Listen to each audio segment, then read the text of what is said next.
Alright, welcome to sunny Seymour.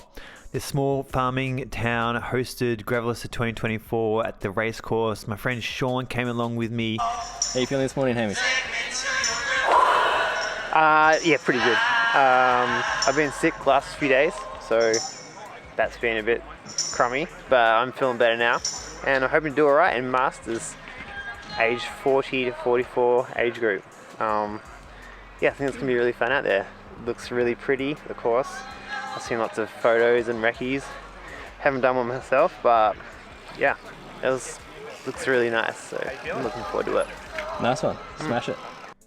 So the course started at Seymour Racecourse, headed out over Wicket Hill, which is the only real major climb in this course, and then it did a big loop. The 136k riders did it twice, and the 95k riders did it once. Then it headed back down to Seymour Racecourse. So it was time for me to start the race, and I got a pretty good position at the start line, and then as the bunch kind of rolled out, I worked my way through. We were neutralised then on the tarmac on one of the main roads out at Seymour Racecourse for a while until we hit the gravel, and then it was all on. As you can see here, I'm at the front of the bunch because I knew in about 500 metres there was a creek crossing coming up, which is here. I wanted to pick my line through this, but it ended up just sending it straight through the middle anyway, so that was a bit of a wasted effort. I didn't spend too many matches trying to get into that position.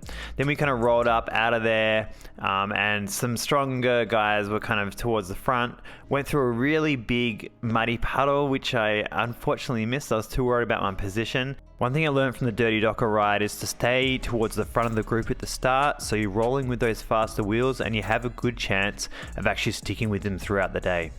And watch out, here's Dave from the Dirty Docker ride video. He actually finished first in his age group, so congrats Dave, good job mate. Heading out to the main loop, we're on and off the tarmac, but eventually settled into the gravel. And I'd identified Shannon Scott here right in front of me in the SMP kit, SMP bibs. He was going to be my main competitor, I think, for the day. So when he kind of moved forward here and even started to go off the front, I really wanted to follow him. There was a few attempts at breakaways early on, and I was involved in pretty much all of them. You can see Chris Jungaward sends a flyer right here. None of us really wanted to attack that straight away, but a group of us, some stronger riders, kind of gradually brought him back, and we all kind of came back together again. There was another moment where I went off the front with a whole bunch of guys who were from a different age category. I think this is it here. And I think my presence caused the whole rest of the peloton to kind of chase up because they didn't want yet another age group rider in that mix. If they were all from the same age group, they might have stayed away. But yeah, sorry guys. So yeah, we're rolling pretty fast here, as you can see, and we are coming in to start the main loop. This is a really sketchy bridge crossing that you can see it kind of narrows here, and Chris Jungaward just sends a fly through there. That's cool. And this is kind of starting onto the loop now. There's a little pinchy climb here before the main climb of Wicket Hill, but look at this scenery, just absolutely stunning. This is what gravel racing is all about, and by this point I was having so much fun. I was like, this is great. I'm in a good position with a good bunch of dudes. This is going to be a really fun day out. I was feeling good after having been sick for the last few days. And there's Dave again. He's really, really strong on the climbs. So then we started the Wicket Hill climb. So again, this is the only real major climb in the course, and it's at the start pretty much of the loop. So an attack here isn't necessarily going to be decisive. I started towards the front of the group here and started to drift back a little bit as some stronger riders started to come through. There's Gregory Thorne. Some of you may know him. But yeah, I was kind of hurting pretty bad here, and it was another age group category rider that was in front of me. So he was the second. So right now I'm third on the road in my age category, and I was really, really keen to hold his wheel to make sure that I could stay in this group coming down over the climb. And I pretty much managed to do that. There he is right there.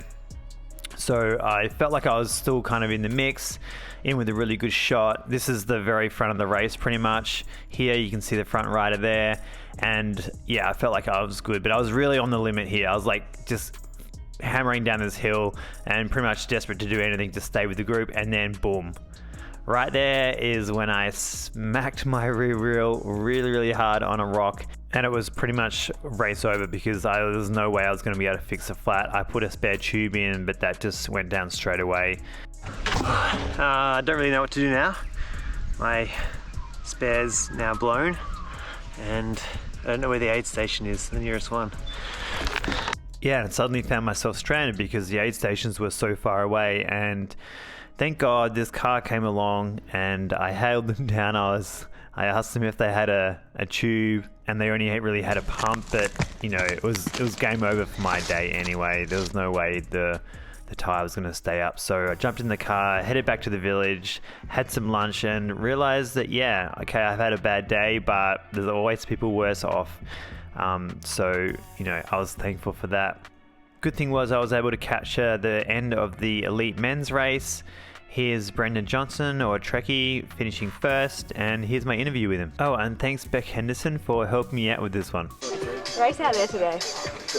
It was good, it was fast. I don't know, it was so coming up and taking third on the day today. 14 Bridge Lane, Luke Burns, well ridden. Fast, so rider number 33. But in the first lap, the three of us, Luke, Taz and myself, rider number 426, one of our age group riders, just in behind him. We just rode really well for the next whole lap. So this is a race for some of the minor placings. I can see Mark O'Brien's on the back of that group there. We actually lost him on the way back in the climb, and then big sprint coming up towards the line. Yeah, I mean, very well done. 5k to go. I just had to try and that was Tom Chester, number 28. How well he finishes, so I didn't want to leave it to chance. And just ahead of Joel Green and Mark O'Brien. So they're riders. Very good. So you guys went clear after the men's race. Major climb? Yeah, Wicket Hill Road or whatever. Yeah. Yeah, there the first lap, there was three of us over the top, and we just pushed on and worked really well. So Tom Chester using some of the watts that recently took him to the Gravel World Championships there to win that sprint for the group of three. It's so fast that you don't come back, so it was a good group. Yeah. Nice. Well, congrats, Brendan. Thanks. Yeah. Mark, what happened? Dropped the chain just before the first climb, and managed to bridge back through everyone, got to within 30 metres of the front three, and then Trekkie let it off on a descent. I never quite got there. Dog. So would you finish like fifth? Somewhere like that, fifth, sixth. Yeah. It's all the same if you're not winning. Good work. Punchy. It's been used before. I punctured punctured. That was one of those last rock sections. Second with the water. Wherever I am. Yeah. Oh, sorry, man. Annoying. Sorry. Annoying.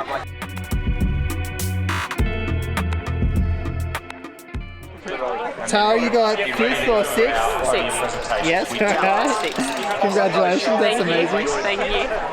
How'd it go? It was so hard, but really fun. As soon as the men's age group came past, the girls jumped on and it got pretty heated from then on. So we had a pretty strong and huge bunch going through the first loop and up that big climb, and then held on. And my goal was to just honestly stay with my friend Courtney if I could, and stay with the bunch as long as possible.